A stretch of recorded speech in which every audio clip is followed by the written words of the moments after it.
क्या हुआ जब अब्बू धाबी के नए हिंदू मंदिर में प्रकट हो गए साक्षात शेषनाग, चारों ओर हुई बरसात और बज गया सनातन धर्म का डंका। आज की वीडियो में बताएंगे आपको अब्बू धाबी में बने 700 करोड़ के उस हिंदू मंदिर के चमत्कार के बारे में, जिसने अब्बू धाबी की धरती को पवित्र कर दिया और वहां इंद्रदेव ने अपनी ऐसी कृपा बरसाई कि सालों की पानी की कमी एक दिन में दूर हो गई। साथ ही प्रकट हुए साक्षात शेषनाग। लेकिन आगे बढ़ने से पहले अगर आप भी एक सच्चे सनातनी हैं तो वीडियो को लाइक करके कमेंट बॉक्स में जय श्री राम जरूर लिखें। 22 जनवरी 2024 को जब प्रभु श्री राम लल्ला अपने मंदिर में विराजे है तो ऐसा लगा मानो त्रेता युग आ गया हो, जहां पर सभी प्रभु श्री राम के दीवाने थे। भारत देश में नहीं बल्कि उस दिन पूरी दुनिया में दीपावली मनाई गई और 22 जनवरी के बाद ऐसा लगा मानो राम युग आ गया हो। भारत एक हिंदू देश है, यहाँ पर हिंदुओं की संख्या उच्चतम है।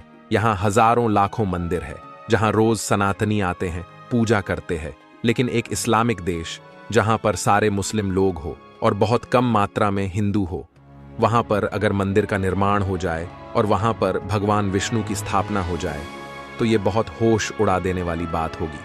लेकिन इस बात को सच करके दिखाया है यूएई अबू धाबी ने। यह मंदिर अबू धाबी में अल वाकबा नाम की जगह पर 20,000 वर्ग मीटर की जमीन पर बना है। हाईवे से सटा अल वाकबा अबू धाबी से तकरीबन 30 मिनट की दूरी पर है। आंकड़ों के मुताबिक यूएई में तकरीबन 26 लाख भारतीय रहते हैं, जो वहां की आबादी का लगभग 30% हिस्सा है। मंदिर में नक्काशी के माध्यम से प्रामाणिक प्राचीन कला और वास्तुकला को पुनर्जीवित किया गया है। लेकिन आपके मन में भी एक सवाल जरूर आया होगा कि एक इस्लामिक देश में हिंदू मंदिर का निर्माण क्यों हुआ? दुबई में मंदिर का बनना एक बहुत बड़ी बात है। मंदिर बनने की नींव पड़ी तो थी 2015 में। दरअसल इस साल पीएम मोदी यूएई की अपनी यात्रा पर गए थे, जहां पर वहां के राष्ट्रपति ने पीएम को 17 एकड़ जमीन गिफ्ट की थी। इसी जमीन पर पीएम मोदी ने ठीक 2 साल बाद इस मंदिर की नींव रखी। इससे दोनों देशों और उनकी सरकारों के बीच अच्छे रिश्तों की पहचान है। अब दोस्तों, एक ऐसे चमत्कार के बारे में हम आपको बताने जा रहे हैं जो आपके भी रोंगटे खड़े कर देगा। हाल ही में जैसे ही अब्बू धाबी में हिंदू मंदिर का उद्घाटन हुआ, तभी भगवान ने अपनी उपस्थिति का साक्षात प्रमाण भी दे दिया। 14 फरवरी 2024 को प्रधानमंत्री मोदी ने अब्बू धाबी में बोचासनवासी अक्षर पुरुषोत्तम स्वामी नारायण संस्था हिंदू मंदिर का उद्घाटन किया, जो संयुक्त अरब अमीरात में पहला हिंदू पत्थर मंदिर है। इस पृष्ठभूमि में एक वायरल वीडियो में संयुक्त अरब अमीरात में नवनिर्मित मंदिर के ऊपर बारिश होते हुए दिखाया गया है, जिसमें इस बारिश के लिए हिंदू देवताओं की दिव्य शक्ति को जिम्मेदार बताते हुए दावा किया जा रहा है। वीडियो के साथ दावा किया गया है कि मंदिर के उद्घाटन से एक दिन पहले तक इलाके में कभी बारिश नहीं हुई थी। यह सनातन धर्म की शक्ति है, जहां कभी बारिश नहीं होती थी। राम मंदिर के निर्माण के बाद पहली बार बारिश हुई। लेकिन दोस्तों, इस बात में किसकी सच्चाई है, यह आगे की घटना देखकर पता चलेगा। विनय नाम के एक व्यापारी जो मुख्य रूप से हीरे के कारोबारी थे, उनका भारत से दुबई और दुबई से भारत आना जाना लगा रहता था। जब 14 फरवरी के दिन दुबई में भव्य मंदिर का उद्घाटन होने वाला था, तो वह दुबई में ही मौजूद थे। वह प्रधानमंत्री नरेंद्र मोदी के बहुत बड़े प्रशंसक थे, चूंकि उस समय मोदी जी ही मंदिर का उद्घाटन करने के लिए आ रहे थे। ऐसे में विनय जी ने सोचा कि क्यों ना भव्य मंदिर को देखने के साथ में मोदी जी की भी एक झलक देखने को मिल जाए। लेकिन विनय जी ने आगे बताया कि जैसे ही नरेंद्र मोदी जी ने भव्य मंदिर का उद्घाटन किया तो सभी बेहद खुश थे। चारों ओर उत्साह का माहौल था। लेकिन जैसे ही शाम हुई, देवी देवताओं ने अपना बहुत बड़ा चमत्कार दिखाया। चारों ओर भयंकर बरसात होने लगी। सभी के मन में यही सवाल था कि ऐसी बरसात सालों से अबू धाबी में नहीं हुई, जो मात्र 24 घंटे में हो गई। सब लोगों इसे सनातन धर्म की शक्ति बता रहे थे। सभी ने सुना था कि जब भी जहां भी मंदिर बनता है तो वह मंदिर उस जगह का विकास साथ लेकर आता है।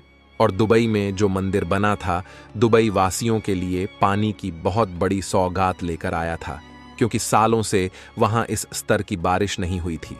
लेकिन दोस्तों, विनय जी ने हमें एक ऐसे चमत्कार के बारे में बताया कि उन्होंने अपनी आंखों से देखा। इस चमत्कार को सुनकर आपके पैरों तले भी जमीन खिसक जाएगी। अगले दिन से जब यह मंदिर आम श्रद्धालुओं के लिए खोल दिया गया तो अबू धाबी में मौजूद समस्त हिंदुओं की जबरदस्त भीड़ पर पहुंच गई। अबू धाबी के इस मंदिर को 700 करोड़ रुपए की धनराशि के साथ तैयार किया गया है, जिसमें भगवान नारायण और माता लक्ष्मी के प्रतिमा स्थापित की गई है। और सभी जानते हैं, जहां प्रभु नारायण होते हैं वहां पर उनकी सेवा करने के लिए माता लक्ष्मी और साथ ही साथ शेषनाग जरूर मौजूद होते हैं। जब विनय जी ने मंदिर के अंदर भगवान के दर्शन किए तभी उनकी नजर भगवान के चरणों पर पड़ी, जहां पर उन्हें सांप का बच्चा दिखाई दिया। तब उन्होंने इसकी सूचना वहां के मुख्य पुजारी को दी, लेकिन किसी के भी समझ नहीं आ रहा था। मंदिर के अंदर इतनी ज्यादा सुरक्षा है, सभी लोग इतना चौकन्ना है, तो आखिर यह सांप का बच्चा मंदिर में कैसे आया, वह भी भगवान के चरणों में। तो सभी इसे देवताओं का चमत्कार कहने लगे और उस सांप के बच्चे को साक्षात शेषनाग का रूप बता रहे थे। सभी लोग उन्हें प्रणाम कर रहे थे, लेकिन सुरक्षा कर्मियों के साथ ही कुछ ही देर में उन सांप के बच्चों को सुरक्षित मंदिर के बाहर छोड़ दिया गया। ऐसा कहा जा रहा है कि वह साक्षात शेषनाग का ही रूप थे, जो भगवान विष्णु की सेवा करने आए थे।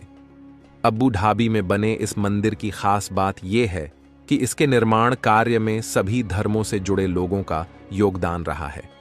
BAPS के प्रवक्ता ने बताया कि इस मंदिर के लीड आर्किटेक्ट ईसाई हैं, प्रोजेक्ट मैनेजर सिख हैं, डिजाइनर बौद्ध हैं, कंस्ट्रक्शन कंपनी पारसी की है और डायरेक्टर जैन हैं।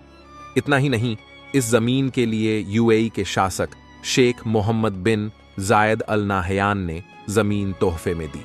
अर्थात अब सनातन धर्म का डंका भारत में नहीं, देश विदेश में भी बज रहा है, क्योंकि धीरे धीरे सभी लोगों को एक बात समझ आ रही है कि सनातन ही सत्य है। अबू धाबी में जब भव्य मंदिर का निर्माण हुआ तो इस देश में किस चीज की कोई कमी नहीं थी, लेकिन सब कुछ होने के बाद भी यहाँ के लोग पानी के लिए बहुत तरसते थे। इसीलिए भगवान ने यहाँ की पानी की कमी को पूरा कर दिया। यानी अगर हम भगवान के शरण में जाते हैं तो हमारी समस्या उनकी हो जाती है। अबू धाबी एक इस्लामिक देश है, फिर भी वे लोग भव्य मंदिर बनाने से बेहद खुश हैं। लेकिन विडंबना यह है कि भारत में भव्य राम मंदिर निर्माण के समय कई कट्टर पंक्तियों ने नाराजगी जताई, जो कि उनकी छोटी सोच को दर्शाता है। आज भी चाहे ज्ञानवापी हो, मथुरा भारत में हिंदुओं के साथ अन्याय लगातार हो रहा है, क्योंकि ज्ञानवापी मस्जिद के सर्वे रिपोर्ट में हिंदू धर्म के देवी देवताओं के स्पष्ट सबूत मिल चुके हैं, लेकिन फिर भी हमें कोर्ट कचहरी के चक्कर लगाने पड़ रहे हैं खुद को सही साबित करने के लिए, जबकि प्रमाण आंखों के सामने है। और बात जब काशी की आती है तो मथुरा भी जरूर याद आता है, जहां पर हमारे श्री कृष्ण जन्मभूमि पर मंदिर को तोड़कर मस्जिद का निर्माण किया गया। वैसे कई प्रमाण हमारे पास है जो यह पक्का साबित करते हैं कि यह सब हमारी ही जगह है, हमारे ही क्षेत्र है। फिर भी कुछ कट्टरपंथी भारत में ऐसे बसे हुए हैं जो हमेशा सनातन का विरोध करते आए हैं। आज जब चारों राम राज जा चुका है, भारत में नहीं अलग अलग देश में हिंदू मंदिर बन रहे हैं, तो सभी के एक बात समझ आ गई है कि सनातन ही सत्य है। और जब भी कोई मंदिर किसी स्थान पर बनता है तो वह पूरे शहर की तरक्की भी लेकर आता है और वहां की कमियों को भी दूर कर देता है, जिसका उदाहरण हमें अयोध्या और अबू धाबी में देखने को मिलता है। इस पूरी घटना को लेकर आपके विचार रखते नीचे कमेंट बॉक्स में बताइएगा। वीडियो पसंद आई हो तो लाइक करें और चैनल को सब्सक्राइब करके बेल आइकन को प्रेस कर लें। अभी के लिए आप सभी को हर हर महादेव।